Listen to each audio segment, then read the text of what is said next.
वडोदरा.live में आप सभी का स्वागत है। आज मैं आपको राष्ट्रीय पार्टियां, प्रादेशिक पार्टियां और करप्शन यानी भ्रष्टाचार के बारे में जानकारी देना चाहता हूं। जहां पक्ष की बात आती है वहां भ्रष्टाचार होना ही है।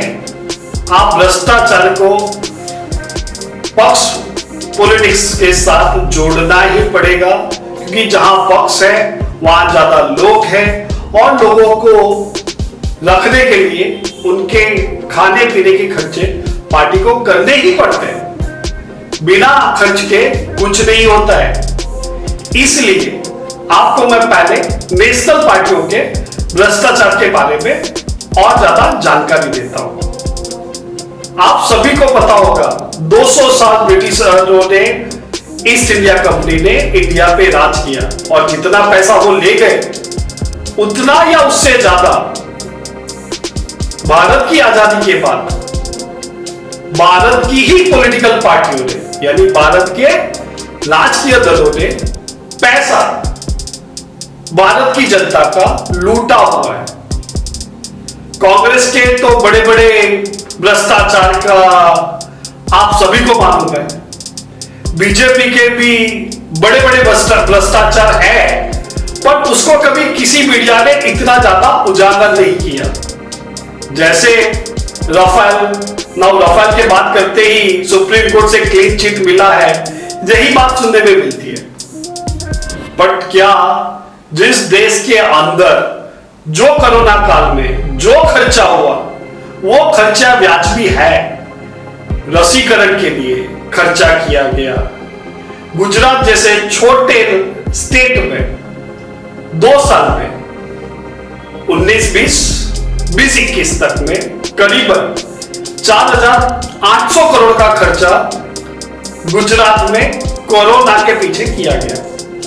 आपको लगता है जब कोविड 2019-20 में खाली 12 दिन के लिए आया था और वो 12 से 15 दिन का ऑलमोस्ट 50 करोड़ से ज्यादा गुजरात की सरकार ने खर्चा अपना दिखाया हुआ है।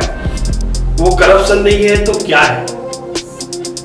करप्शन के मापदंड रूलिंग पार्टी और अपोजिशन पार्टी के अलग अलग होते हैं। रूलिंग पार्टी के लिए करप्शन एक मैंडेट होता है, वो उनकी खुद की कमाई माना जाता है।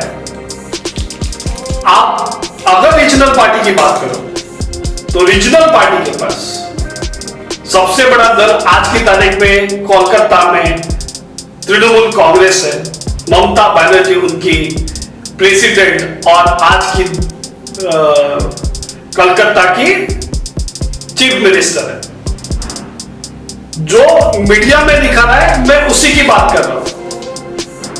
40 करोड़ का कैश मिलना, वो भी उनके एजुकेशन मिनिस्टर के वहां से, वो क्या दिखाता है? लिकर कार्ड आम आदमी पार्टी का क्या दिखाता है? समाजवादी पार्टी के गफले, जनता दल के गफले, राष्ट्रीय जनता दल लालू प्रसाद पार्टी के गफले। यानी आप अगर पार्टी चलाओगे, आपको पार्टी चलाने के लिए पैसा चाहिए और वो पैसा भ्रष्टाचार के बिना लाना मुमकिन नहीं है। और ये भ्रष्टाचार कैसे होता है?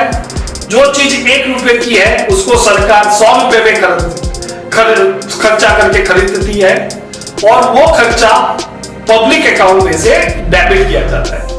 यानी चीज का वैल्यू 1 रुपया है, टेंडर उसी को दिया जाएगा जिसको ऑलरेडी सारे डिस्क्रिप्शन डिटेल दी गई होती है और वो चीज जो मार्केट में 1 रुपए में मिल रहा है उसी चीज को 100 रुपए में ये लोग बेचेंगे और बीच का जो मुनाफा है वो पार्टी फंड में मिलता है या सीधे या किसी और तरीके से पैसा पार्टियों को पहुंचाया जाता है।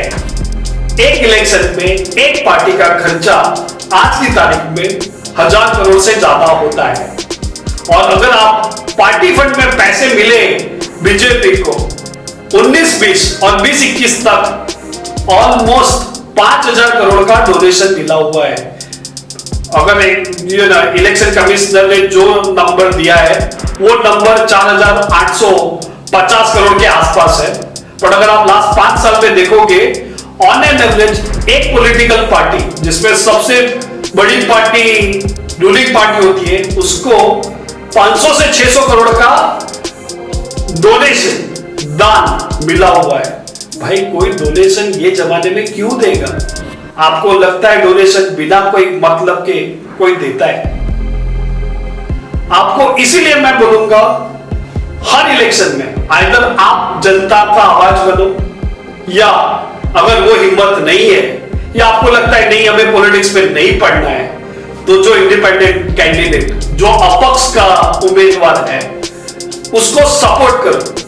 अपक्ष रहना आसान नहीं है। अपक्ष के लिए पहले अपने आप को मनाओ कि मुझे इलेक्शन लड़ना है, उसके बाद घर वालों को मनाओ, उसके बाद अपनी जेब से खर्चा करो, और खर्चा करने के बाद गलती से इलेक्शन कमिश्नर के बंदे ने आपका फॉर्म ले भी लिया, तो उसके लिए मेहनत करो कि ये फॉर्म वो रिजेक्ट ना करे, कैंसिल ना करे, क्योंकि उनके इलेक्शन कमिश्नर के लोग बोले जाते न्यूट्रल है, पर आप जब जाओगे पता चलेगा वो कितने न्यूट्रल या बिना भेदभाव के, बिना बायस वाले लोग बिठाए हुए हैं।